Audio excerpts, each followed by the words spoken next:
How to download ElevenLabs application on your iOS.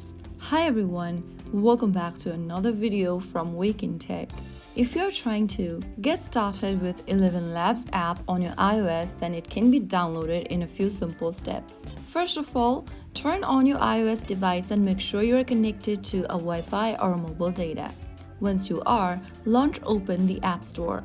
Once you do that, go to the search bar at the bottom and type in ElevenLabs and search. Now from the search results, click on the ElevenLabs AI Voice Generator app and tap on Get or Download button. Authenticate with your Face ID, Touch ID or your Apple ID password and the download process will begin. Make sure you are downloading the app from ElevenLabs Inc. And once you do that, wait for a couple of minutes and you'll be able to download the app right away on your smartphone. After the app downloads, you can launch it open and log into your existing account or sign up for a new one and start exploring the AI voice features. So that's how it's done. If you found the video helpful, don't forget to like, share and subscribe to our channel. I will be back again in the next video. Stay tuned and thanks for watching.